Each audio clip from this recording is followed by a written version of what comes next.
네, 매일 아침 꼭 챙겨야 할 뉴스 딱 3개만 골라서 깊게 들여다봅니다. 뉴스 세계 시간인데요. 오마이뉴스의 곽우신 기자 모셨습니다. 어서 오세요. 네, 안녕하세요. 박지훈 변호사 모셨습니다. 어서 오세요. 안녕하세요. 네, 김종배의 시선집중 유튜브로 진행이 되고 있습니다. 유튜브에서 검색하시면 바로 뜨니까요. 좋아요, 구독 버튼 눌러주시고 의견도 남겨주시기 부탁드리겠습니다.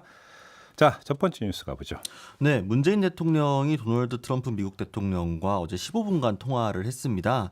트럼프 대통령은 앞서 이제 기존 G7 회원국 외에도 한국, 인도, 호주, 러시아 4개국을 초청할 뜻을 밝혔는데요. 이번에 네. 9월로 연기가 됐죠. 네. 강민석 대변인에 따르면 문 대통령은 올해 G7 정상회의 주최국으로서 한국을 초청해 주신 것을 환영하고 감사드린다라고 이야기를 했습니다. 네. 그러면서 초청에 기꺼이 응할 것, 그리고 방역과 경제 양면에 한국이 할 수 있는 역할을 다하고자 한다라고 답했다고 합니다. 네. 또 트럼프 대통령은 이 G7이 낡은 체제라고 이야기를 하면서 현재 국제 정세를 반영하지 못하고 있다라고 평을 했는데요. 그러면서 이 G7을 이제 11개국 혹은 12개국까지 늘리는 거에 대해서 의견을 구했고 문재인 대통령 역시 이 현재 G7 체제에 좀 해결책을 찾는데 한계가 있다라는 이야기를 하면서 네. 이번에 한국, 호주, 인도, 러시아 등을 초청한 건 적절한 조치라고 이야기를 했습니다. 네. 두 사람 간의 통화는 이번에 문재인 대통령 취임 후 25번째이고 올해 들은 3번째입니다. 총선 직후였던 4월 18일 통화 이후 44일 만이었습니다. 네, 11개 나라가 되느냐, 12개 나라가 되느냐는 이제 브라질이 들어가느냐 마느냐 뭐 이 차이인 것 같더라고요. 자, 아무튼 뭐 문재인 대통령과 어제 나왔던 보도만 청와대발 보도만 하더라도 신중하게 접근하고 있다. 뭐 이런 보도가 있었는데 네. 지금 최종적으로는 흔쾌히 그러니까 수락을 한 그러니까. 것으로 지금 이렇게 돼 있습니다. 이거 어떻게 읽어야 되는 걸까요? 일단 트럼프가 왜 불렀을까 우리 한국 네. 표면적으로는 코로나19 관련된 얘기라고 봐야 될 것 같습니다. 네. 방역 선진국. 그렇죠. 표면적인 내용하고 속내는 조금 다르지 않을까. 지금 미국하고 중국하고는 뭐 심각한 지금 대립 관계이기도 하고 한국이 사실 껴여 있거든요. 네. 우리를 따라라. 중국보다는 우리 쪽이 낫지 않나. 선택하라. 네. 또 이런 어떤 뉘앙스가 있었기 때문에 상당히 우리 입장에서는 고민을 했던 거고 뭐 그럼에도 불구하고 흔쾌히 수락한다라고 얘기한 것 같습니다. 그러니까 이제 청와대가 이제 밝힌 바에 따르면 정부가 갖고 있는 최근의 전략적인 위치의 상승에 기인한 것으로 판단한다. 이게 청와대의 공식적인 이야기거든요. 네. 좀 말이 좀 모호하긴 한데, 그러니까 이날 분명히 그 진행자 말씀하신 대로 뭐 낮에 정도까지만 하더라도 청와대 관계자 말로 안돼 좀 신중하게 접근하고 있고 아직 확정짓지 않았다라고 이야기를 했는데 그날 어제 이제 저녁 통화에서는 기꺼이 응하겠다 이제 바로 이제 오케이 사인을 보냈다라는 거죠. 결국 좀 선택의 순간이 자꾸 다가오고 있기 때문에 네. 청와대 입장에서는 이 전략적 모호성을 계속 유지하기 좀 어려웠던 게 아닌가 싶은 생각이 좀 들기도 하고요. 네. 또 변호사님 말씀 주신 것처럼 결국 이것도 기승전 그 재선. 트럼프 대통령 재선으로 연결되는 측면이 있고 이 중국 대리기를 위해서 중국을 배제하고 인도태평양 전략을 확대하는 차원에서 지금 한국까지 같이 끌어들이려는 거 아니냐라는 거기 때문에 그렇게 되면은 또 저희 이전에 또 사드 갈등 때도 미국과 중국 사이에 껴서 굉장히 좀 곤혹을 겪은 적이 있지 않습니까? 저 그때의 상황이 다시 재현되지 않을까 해서 증권가에서 좀 우려한다 뭐 이런 얘기도 나오고 있긴 합니다. 근데 지금 그 폼페이오 미 국무장관이 폭스뉴스하고 지금 인터뷰한 내용이 지금 보도가 됐는데 좀 눈길을 끄는 게 두 대목이 있는 것 같아요. 첫째는 시진핑 중국 국가 주석이라고 표현을 안 하고 총석이라고 직함을 이렇게 쓰면서 그의 군사적 능력을 증강하는 데 몰두하고 있다. 근데 왜 주석이 아니라 총석이라는 표현을 썼을까요? 총석이는 직책이 어떻게 되는 거죠? 중국 공산당 총석이거든요. 그렇죠. 다시 말해서 이념 문제를 지금 강조를 하면서 그걸 군사력 증강과 지금 매치를 시키고 있다는 점.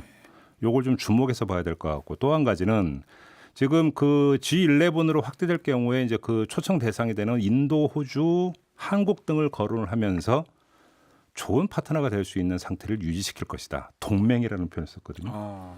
이렇게 본다면 G7을 확대를 해서 지금 우리나라까지 포함해서 아직 뭐 4개 나라냐지 뭐 5개 나라로 그러니까 더 이제 그 추가 초청을 하는 것이 단순히 경제적인 측면만이 아니라 군사적인 측면까지도 여기에는 깔고 있다라고 하는 것들을 폼페이오 장관이 이제 대놓고 지금 이야기를 약간 했기 뒤로 때문에. 돌아가는 약간 공산당하고 공산주의하고 자유주의 그런 어떤 예전에 냉전 같은 그런 분위 그 정도까지는 아니었지만 그렇기 때문에 지금 네. 신냉전이라고 하는 이제 표현이 지금 나오고 있는 것 아니겠습니까? 물론 이제 제가 그러니까 지금 볼 때 미국과 중국이 물론 G2라고는 합니다만 그렇죠. 그러니까 대등한 관계인가는 사실은 좀 따져볼 필요가 그렇죠. 있을 것 같아요. 대등하다고 보기는 아직은요. 그렇기 때문에 문재인 대통령이 트럼프 대통령의 어떤 요청을 뭐 그 마냥 내칠 수도 없는 게 어떤 역학관계라고 하는 것들을 네. 고려하지 않을 수 없고 그 속에서 우리나라 입장에서는 당연히 실리, 국익을 챙겨야 되는 부분이 있기 때문에 그런 결정을 했다고 볼 수 있는데 문제는 이제 그것이 단순히 한미 관계로 그러니까 일직선 관계에 있는 게 아니라 또 중국이 껴있기 때문 아니겠습니까? 네.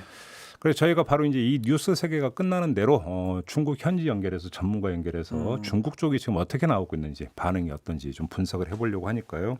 이때 인터뷰에서 좀 자세히 이야기를 좀 해보도록 하고 다음 뉴스로 넘어가 보도록 하죠. 네, 검찰이 한명숙 전 국무총리의 불법 정치자금 수수 사건을 수사하던 당시 이제 위증을 종용한 적이 있는지에 대해서 이 판단을 인권감독관에게 배당했다고 합니다. 네. 이 법정 증인 A 씨가 법무부에 제출한 진정 사건이 대검을 거쳐 서울중앙지검으로 이첩이 된 건데요.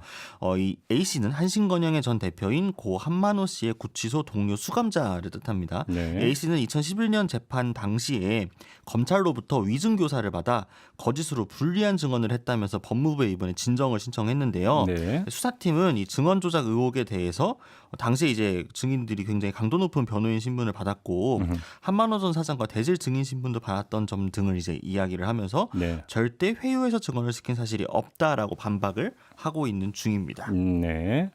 뭐 또 이제 어제 또 추미애 법무부 장관이 MBC 뉴스데스크에 출연한 면들을 보면 이번 사건을 진정 사건 정도로 가볍게 봐서는 안 된다라고 지금 명확히 이야기를 했는데요. 네. 해당 의혹을 상당히 엄중하게 보고 있다라면서 잘못된 수사 방법으로 아무리 실체적 진실을 찾는다고 해도 네. 마치 첫 단추를 잘못 깬 것과 같다라고 이제 비판을 했습니다. 그러면서 이 잘못된 수사 방법을 뿌리 뽑아야 되기 위해서 이 제도 개선을 위해서라도 정밀 조사가 필요하다 이렇게 언급을 했습니다. 그러니까요. 지금 이거 네. 어떻게 봐야 되는 게 정리가 좀 일단 먼저 정리할 네. 게 그 이제 한은상 씨라고 그러니까 이제 그 검찰로부터 이제 거짓 진술을 강요를 받았지만 뭐 그렇죠. 법정에는 나가지 않았던 네. 한은상 씨가 아니라 지금 여기에 등장하는 A 씨는 법정에 가서 그죠? 한명숙 전 총리에게 불리한 진술을 했던 사람인 거죠. 그렇죠. 일단 요 점을 좀 이제 그 정리를 해서 이제 전해드려야 될 것 같고요. 지금 그 서울중앙지검의 조치하고 추미애 장관의 그 발언은 좀 약간의 미묘하게 좀 그 결이 다른 것 같습니다. 그렇죠. 인권 감독관입니다. 인권 감독관한테 배당했다라는 부분을 좀 주목을 해야 될 것 같습니다. 네. 인권 감독관 제도는 최근에 만드는 제도예요. 예. 2017년 문재인 정부 들어서고 만드는 제도고 네. 사실상 형식적으로 봤을 때는 경찰의 어떤 가혹 수사라든지 구속 수사에서 인권 침해가 있었던 거를 감독하거나 관리하는 검사의 기구입니다. 네. 그러니까 뭐 틀리진 않아요. 수사기관의 인권 침해를 감독하는 거는 맞는데 지금 이 사건은 단순히 인권 침해만 들여다볼 수 있는 사건이 아닙니다. 그 이상의 사건이거든요. 네.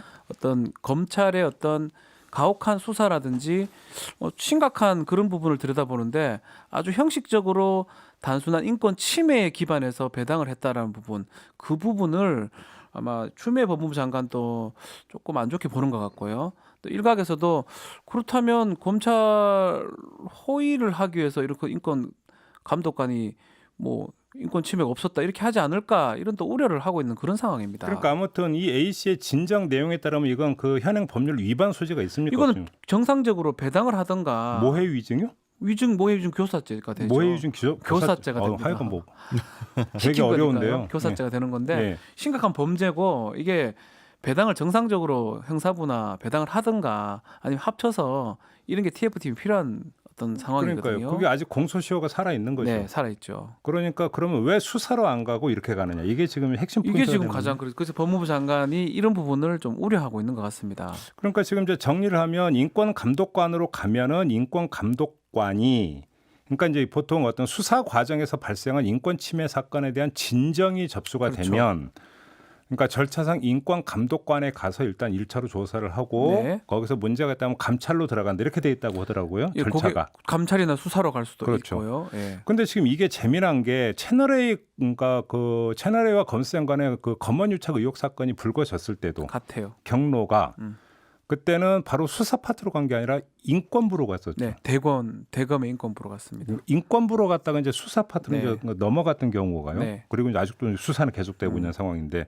이번도 사실은 인권부가 아니라 인권감독관이라고 하는 점에서는 다르기는 하지만 경로가 좀 비슷하다고 봐야 되는 건가요? 비슷하죠. 강제 수사건이 없고요. 네. 진정 사건을 처리하는 거예요. 네. 사건의 본질을 들여다보기보다는 네. 그 겉에 인권 침해가 있었냐 없었냐를 수사 기관이 잘못했냐 잘했냐 그 부분을 들여다보는 거거든요. 네. 그렇기 때문에 결은 같아요. 음흠. 결국은 시간을 놓칠 가능성도 있고요. 또 그러면 시간 끌기용 가능성도 있다. 제가 뭐 굳이 그렇게 얘기한 건 아니지만 오, 그 네. 채널 A 때 되게 늦었잖아요. 아무것도 못 가져왔잖아요. 예. 그거랑 맥락은 좀 비슷하다고 봐야 되겠죠. 근데 이제 대검에서 이 대검 인권부가 당시 채널 A 건에 대해서 이야기를 했을 때하고 이번 건하고는 이제 그러니까 그 협박의 주체가 누구인지에 따라서 약간 조금 다를 수는 있을 것 같은데요. 그 채널 A 사건 같은 경우에는 이제 기자가 이제 이 과정에서 그 협박을 한 거에 대해서 조사를 한 부분이었고 이번에는 이 인권감독관이 하는 경우에는 검사가 당시에 이 수사 조사를 함에 있어서 인권침해 여부가 있었는지를 하는 거다 보니까 약간 이제 이 사실 명분으로 따지자고 하면은 이번 건에 대해서는 어쨌든 수사기관에서 인권침해 여부를 조사하는 담당관이 하는 거니 이거를 막 명확하게 딱 받아가지고 이렇게 얘기할 수 그래도 있느냐. 틀 자체가 저는 이렇게 봅니다. 뭐 과연 그런 게 있었을까? 이거 진정 이거 좀 확인을 좀 해서 없을 수도 있을 가능성이 높다고 해서 배당을 한 거고요. 감독관으로. 만약에 있을 가능성이 높았다면 인권 감독관은 갈 게 아니에요. 정상적으로 형사부에 배당을 시켜서 조사가 돼야 되는 부분이거든요. 그러면 이미 검찰이 1차 판단을 여기에 그렇게 한 거죠. 깔고 있다고 그런 말씀이시잖아요. 저는 만약에 이게 좀 신빙성이 더 컸다면 배당을 정상적으로 했을 건데 인권 네. 감독관을 갔다는 거는 진정의 소지가 있는 거고 그런 게 없었을 것 같은데 네. 왜 이런 진정을 했을까 확인해 보자 이런 걸로 봐야 되겠죠. 아무튼 이제 검찰의 프로세스에 대해서 이제 그 이야기를 하고 있는데 추미애 장관이 어제 MBC 뉴스에서 그 인터뷰를 보면 이번 사건을 진정 사건 정도로 가볍게 봐서는 안 된다라고 지금 이야기를 그렇죠. 했거든요.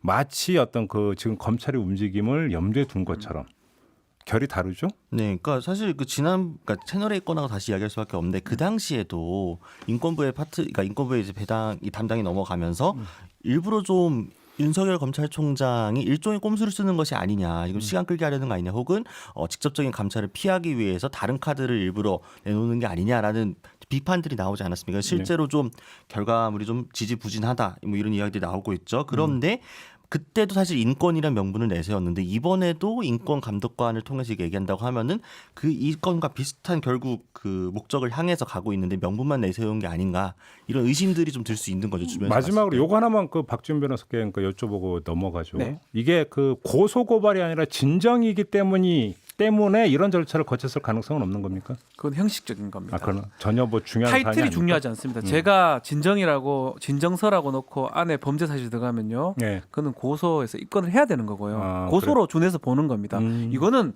고소라고 봐야 되거든요. 알겠습니다. 위증을 당했다는데 이걸 어떻게 단순 진정으로 봅니까? 알겠습니다. 근데 그나저나 모해 위증 교사의 공소시효는 몇 년입니까? 제가 지금 7년으로 지금 알고 7년. 있는데 예. 얼마 안 남았네요. 네. 그래. 아, 잠깐만. 7년이면 지난 거 아닌가요? 아직 안 지났습니다. 그래요? 재판은 얼마 안 됐기 때문에. 네. 그래요. 그래서 지금 그러니까 그러면 지금 예를 들어서 시간 끌기용일 수도 있는 거 아니냐라는 만약에 진단이 나온다라면 시간 싸움이다 그렇게 보면 또 그렇게 볼 수 그렇죠. 있는 거예요. 또 시간이 공소시효라는 건 있으니까요. 그래요. 예. 알겠습니다. 자, 마지막 뉴스로 넘어가죠. 네, 경기도 부천 쿠팡 물류센터 집단 감염에 이어 인천 개척교회 모임 예배에서도 이 코로나19 확진자가 계속 늘어남에 따라 지자체별로 집합 제한 조치를 내리거나 검토를 하고 있다라고 합니다. 네. 경기도는 이번에 좀 물류창고, 콜센터, 장례식장, 결혼식장 등 이용자가 좀 많고 좀 관정 관리가 취약한 업종 등에 대해서 2주간 집합 제한 행정명령을 내리기로 했는데요. 이 집합 금지가 아니라 제한입니다. 네, 예. 좀 다릅니다. 네. 명령 대상은 도내 물류창고, 운송 택배 물류시설, 집화장 등의 물류시설 1219곳과 네. 콜센터 61곳, 장례식장 177곳, 결혼식장 129곳 등 총 1,586군데였습니다. 네. 인천시도 이 관내 전체 종교시설에 2주간 집합 제한 조치를 내리는 방안을 검토하겠다고 했는데요. 이 종교시설에 한해서는 생활 속 거리두기를 다시 고강도 사회적 거리두기로 전환을 하고 네. 기독교 3,850, 천주교 112, 불교 189, 기타 등 4,234개 인천 전체 종교시설이 대상이 될 수 있습니다. 알겠습니다. 그 전에 잠깐 죄송합니다. 모해 위증교사죄 공소시효가 10년이라고 하네요. 죄송합니다. 제가 갑자기 그러니까요. 질문하는 7년이면 지났어요. 네, 맞아요. 그래서 10년 10년이고 맞고요. 내년 2월까지 내년 수속을 2월까지. 가능합니다. 예. 그러니까 지금이 6월이니까. 네. 네. 반년 이상 남았습니다. 알겠습니다. 예. 저 요즘 확인하고요. 아무튼 이게 선제적 조치라고도 볼 수 없는 거고요. 어떻게 봐야 되는 겁니까? 뭐 일단 이재명 경기도지사는 본인 페이스북에 올리면서 네. 상황 악화로 인한 전면적 셧다운을 막기 위한 불가피한 조치라면서 작은 희생으로 큰 희생을 막는 고육지책이라고 얘기를 했습니다. 네. 그래서 늑장 대응보다는 과잉 대응이 낫다는 기조화에서 내린 것이라고 일단 설명을 했습니다만, 네. 그러니까 집합 제한이기 때문에 완전히 뭐 지금 금지가 되거나 운영 자체가 불가능한 건 아닙니다. 방역 수칙만 제대로 지킨다면 네. 일단 그 영업 활동을 할 수 있는 거죠. 네네네. 예. 근데 이제 예를 들면 이제 결혼식장 같은 경우에 만약에 영업을 하겠다고 하면은 네. 해야 될 조치들이 있는데요. 예. 출입자 명부를 관리하고 방역 관리자를 지정을 하고요. 네. 또 출입자 증상 확인 및 유증상자 등의 출입 제한을 하고 네. 사업주 종사자는 당연히 마스크를 착용을 해야 되고요. 1일 1회 이상 종사자 증상 확인 또 유증상자 퇴근 조치 대장을 따로 작성을 해야 됩니다. 예. 마스크, 손 소독제 비치를 확인을 해야 되고요. 또 이제 손님 간 대민 접촉이 금지되기 때문에 1m 이상 간격도 유지를 해야 되고 네. 영업 전후 또 실내 소독 대장도 따로 작성을 해야 되고요. 네. 또 손님이 이용한 테이블 등에 대한 소독 실시 후 이 사용 등의 조치를 지켜야 되는데 결국 또 이 조치를 지키지 않는 것이 행정감독에서 적발되면 당연히 또 이 징계 조치에 들어가게 됩니다. 네. 조금 반발 빨라요. 그 이유는 그런 것 같아요. 우리가 신천지 또 클럽 없어질 이태원 것 같은 클럽 있었죠. 예. 물류센터 있었죠. 뭐 콜센터 있었죠. 뭐 지금 또 교회 다시 돌아왔죠. 이게 좀 잠잠해지려면 또 터지고 이런 게 계속 반복되는 것 같아요. 결국은 이제 그러니까 그 사람이 많이 모이는 곳에서 한 곳에서만 뚫려도 그렇죠. 그것이 이제 얼마나 이제 그 순식간에 네. 어떤 그 뭐 전방위로 퍼져 나가는가를 지금 우리가 여러 차례 지금 이거 이제 뭐 그 경험을 한 거잖아요. 이거 한번 했다 해가 끝나는 게 아니고 계속 한 군데 터지면 또 터져 이런 식으로 반복되거든요. 네. 그래서 아마 좀 강력하게 네. 제한 명령들이 사실상은 제한 명령이지만 어려워지죠. 이래 되면 영업하기가. 그럼에도 불구하고 좀 더 강하게 네. 조치를 취한 걸로 보입니다. 그러게요. 정말 이 코로나19 이 바이러스는 이거 뭐 이런 바이러스 다 있습니까 세상에? 그러니까 이제는 이제 그 전라도 사투리가 아니라 거의 이제 전국 표준어 비슷하게 됐을까 써도 네. 될 거죠. 정말 징한 바이러스. 지금 진짜 그지 않나요? 무섭습니다. 뭐 이거 이런 뭐- 바이러스 보다보다 처음 봤어요. 이건 인간이 이거 참 한숨 나옵니다. 방법이 없어요. 그러니까요. 이렇게 집요하고 독하고 끈질긴 어떤 바이러스를 본 적이 없는 것 같은데 바로 그렇기 때문에 만사부려튼튼이라고 조금은 한 반발짝 빨리 가면서 그렇죠. 일단 조치를 취했다. 음. 먼저 그 메르스 때 이제 유행했단 말이 있죠. 늑장 대응보다는 과잉 과잉 대응이다. 대응이 네. 낫다. 뭐 그 차원으로 이해를 하면 되는 거죠. 네네 그렇습니다. 뭐 물론 결혼식 등 이제 미리 좀 잡아뒀던 분들 같은 경우에는 현장에서 혼란도 있다고 하고 또 네. 당장 또 그 저희가 조금만 몇 달로 시간을 돌려보게 되면 그때도 이 결혼식 그 코로나 관련 때문에 식을 이제 예약을 옮기거나 취소하려고 하는 사람들과 이에 대해서 위약금을 강하게 원칙대로 물리려고 해서 식장 간에 막 갈등이 생기면서 이에 대해서도 말도 많고 그랬잖아요. 네. 결국 이런 조치도 사실상 현장에서 어느 정도의 혼란이라든가 불만이 있을 수밖에 없기는 하지만 대승적 차원에서 우리가 어떤 불편을 감수하고서라도 무엇을 좀 더 해야 되는가 이런 행정력 차원에서의 결단이 있었던 게 아닌가 이렇게 그러게요. 봐야 되는 게 맞지 않을까 싶네요. 일단 뭐 지금 시점에서는 국민적 이해와 동참이 정말 절실한 것 같습니다. 이 점 전하면서 오늘 뉴스 세계 마무리하죠. 박지훈 변호사, 곽우신 기자와 함께했습니다. 고맙습니다. 감사합니다.